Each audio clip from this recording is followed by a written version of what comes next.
Hi, welcome to Nandu life style. இன்றைக்கி என்ன பண்ண போகிறோன்னா, இன்றைக்கி சண்டே ஸ்பெஷல் வந்து எங்கள் வீட்டில் நாட்டு மீன் குழம்பு வைக்க போகிறேன். இன்றைக்கி என்ன பண்ணிகிட்டு இருக்கேன்னு பார்த்திங்கன்னா, ஆனியன் அண்டு வெந்தயம், சீரகம், கடுகு இது எல்லாமே ஆயிலில் போட்டு வதக்கிட்டேன். அந்த கிளிப்பு மிஸ் ஆகிடுச்சு. அதுக்கப்புறம் பார்த்திங்கன்னா, இது வந்து புளி கரைசல், அதுக்கப்புறம் தக்காளி அரைச்சி ஊற்றிருக்கேன், மிளகாத்தூள் போட்டிருக்கேன். இது எல்லாத்தையும் ஒன்றா கலந்து மிக்ஸ் பண்ணி வச்சுக்கலாம். இதில் வந்து நான் 2 எலுமிச்சம்பழ சைஸுக்கு புளி போட்டிருக்கேன். உங்களுக்கு புளி எவ்வளோ வேணுமோ அந்த அளவுக்கு நீங்கள் போட்டுக்கலாம்.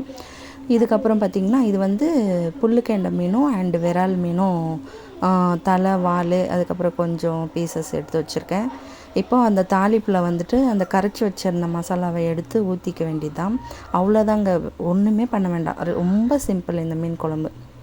உங்களுக்கு ஃபுல் ரெசிபி வேணும்னா சொல்லுங்கள், நான் இன்னொரு வீடியோ போடுறேன் உங்களுக்கு. இதுக்கப்புறம் பார்த்திங்கன்னா, இந்த கரைசலை ஊற்றிட்டு நம்ம கொதிக்க வைக்க வேண்டியது தான். கண்டிப்பாக நீங்கள் கடுகு, வெந்தயம் இது கண்டிப்பாக சேர்க்கணும். நான் பூண்டு போட மாட்டேன், கொத்தமல்லி, கருவேப்பிலை போட மாட்டேன். ரொம்ப சிம்பிள் இது. அதுக்கப்புறம் பார்த்திங்கன்னா, நல்லா கொதித்து வந்ததுக்கப்புறம் குழம்பு எண்ணெய் தனியாக பிரிஞ்சு நிற்கும். அந்த டைமில் பார்த்திங்கன்னா, மீனை எடுத்து போட்டுற வேண்டியது தான். சிம்மில் வச்சுட்டு மீன் போடணும்.